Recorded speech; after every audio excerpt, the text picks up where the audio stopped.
Meu nome é Ricardo Ruffo, sou um dos cofundadores e CEO global da Ecos. Vou conversar com vocês sobre a complexidade atual para a tomada de decisão e o impacto disso no mundo dos negócios. O potencial para a inovação através das reais necessidades humanas e de mudanças de comportamento que a gente tem vivido na nossa sociedade, assim como o poder do design na transformação desses problemas em inovações.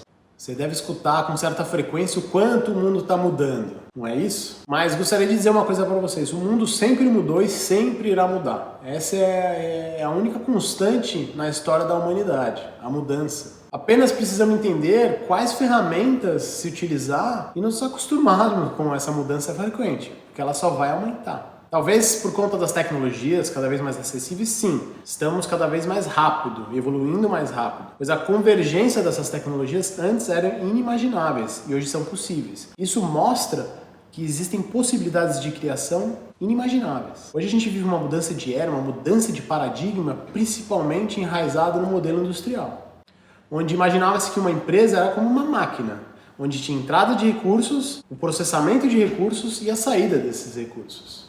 Só que os desafios da atualidade são muito mais complexos.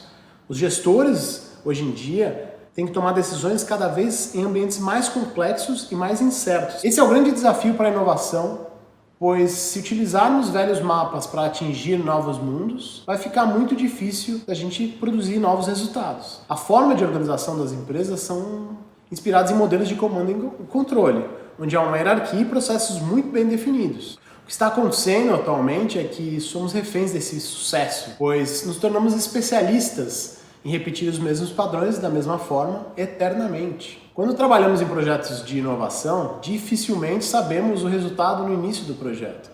O que a gente diz é espere o inesperado ao longo da jornada. Normalmente, a gente tenta explicar a inovação como algo completamente revolucionário.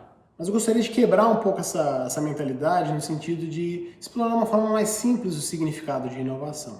Existe uma forma de entender a inovação a partir das pessoas que eu gosto muito, que é a partir do fator humano. Vejam, por exemplo, empresas como WhatsApp, Facebook ou Instagram, empresas que mudaram o padrão de interação e mudaram por completo a forma de interação entre seus clientes, mudaram a dinâmica de mercado. Empresas que fizeram do uso da tecnologia atendendo uma necessidade humana para que realmente fizesse sentido na vida dos seus clientes. Você, como inovador, você tem que analisar esse conteúdo dessas empresas não pela tecnologia, não pelo que mudou, mas sim qual foi o padrão de comportamento que o consumidor adotou e essas empresas, essas novas empresas, se utilizaram para construir o negócio em torno dessa oportunidade.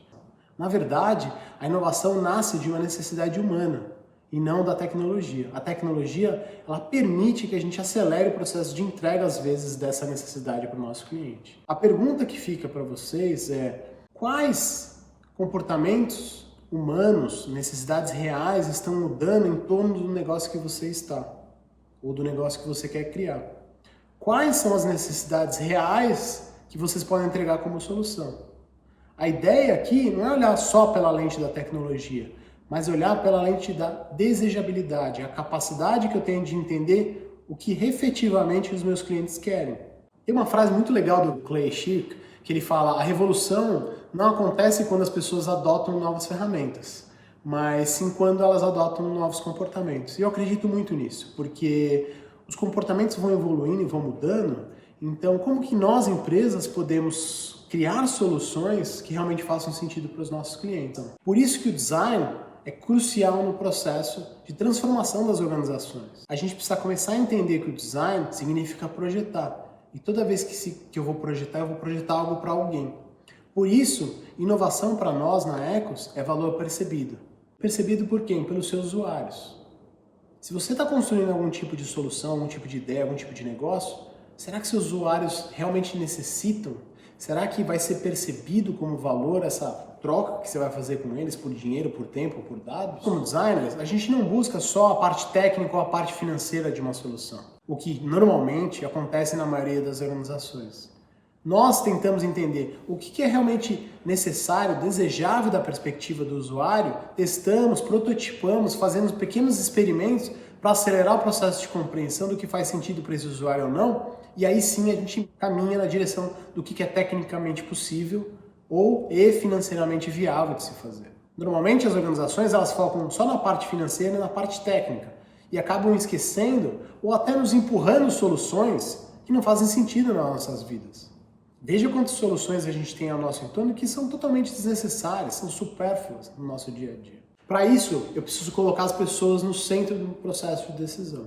Não adianta eu querer construir as soluções do meu escritório, do meu ambiente fechado, a gente precisa ir para fora do nosso escritório, ir lá fora, na vida real, no habitat, na vida, no dia a dia das pessoas. Tem uma frase muito interessante do Bill Moggach que ele fala: o design não é sobre a coisa em si, sobre o objeto, mas sobre o que essa coisa faz a gente fazer.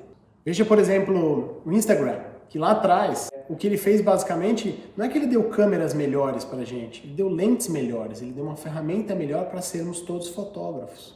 Então é interessante entender que o design aqui não é sobre a tecnologia, é sobre como eu uso a tecnologia para fazer o meu cliente melhor.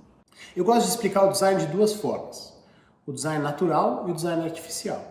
O design natural somos nós, seres humanos, as montanhas, os rios, os mares. E é o tipo do departamento que eu não atuo, mas tem gente que já atua nisso. Mas existe o design artificial. O que é o design artificial? O design artificial é tudo que nos rodeia. São as tecnologias que estão no nosso entorno, são os produtos que a gente consome, é a cadeira que você está sentado agora, é o computador que você está utilizando. Tudo foi construído do ser humano para o ser humano. A partir do momento que a gente tem consciência disso, a gente pode fazer o que a gente chama do redesign, da mudança das possibilidades que estão no nosso entorno, só com um olhar no ser humano. Uma forma muito interessante de entender a evolução do design foi explorada pelo professor Richard Buchanan, onde ele trouxe as 4 camadas do design, onde o design ele deixa de ser só do âmbito gráfico, da ilustração, da arte, da expressão, para ir para o ambiente de produto. Isso nos ajudou muito na Revolução Industrial, onde tudo virou produto, tudo virou artefato. E a gente sabe o resultado que a gente tem até hoje disso. Depois da internet, surgiu o que a gente chama de design de interface. A interface entre os produtos, não só físicos, mas digitais. E essa experiência do usuário começou a ser quase que uma nova área do design. E agora a gente está entrando num ambiente sistêmico, onde a gente pode construir soluções mais sistêmicas, pensando no usuário do começo, meio e fim. Então o design evoluiu e deixou de ser só gráfico, produto, para ser também sistêmico, para a gente pensar em todos os pontos de contato de uma jornada de serviço, até como eu vou conectar com todos os meus interessados na minha cadeia de valor. Você pode adorar ou odiar a Apple, por exemplo, mas veja eles como exemplo de construção das 4 camadas do design de forma quase que perfeita. Graficamente, eles são imbatíveis. O produto, o hardware, não preciso nem comentar. O sistema que está por trás de tudo isso é incrível. E como eles conseguem segurar os usuários deles, não só a partir da marca, do produto, da experiência, mas também a partir dos aplicativos que nos consomem. E a grande sacada da Apple foi ter os produtores de aplicativos, nós consumidores dentro de uma plataforma. Os famosos prosumers, consumidores e produtores juntos trocando valor. Nós vemos valor nesses aplicativos, eles veem valor em nós como os clientes, e a Apple é o grande meio, é a grande plataforma que interage entre nós e cobra uma taxa de cada lado.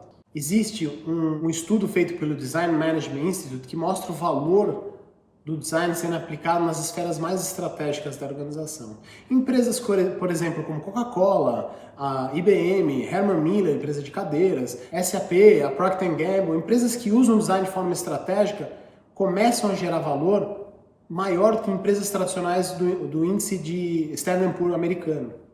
Então o que vale a pena entender é que as empresas que estão se utilizando do design de forma estratégica estão gerando mais valor não só para os shareholders, mas para todos os stakeholders.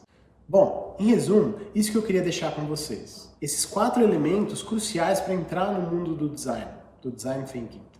Primeiro, entender a complexidade que a gente vive e os padrões de comportamento e como isso está mudando no nosso dia a dia. Depois, entender um pouco mais de inovação e como navegar nesses ambientes altamente complexos para atingir a inovação. Que a inovação não acontece numa sala fechada, num ambiente fechado, mas acontece quando ela toma contato com o mundo. As ideias de vocês precisam tomar contato com o mundo, precisam ser testadas. E por fim, o design como metodologia ou como filosofia para enfrentar os problemas mais complexos a partir de uma ótica mais humana. Eu convido vocês a embarcarem nessa jornada conosco nos próximos módulos e curtirem bastante, porque está só começando esse processo por aqui.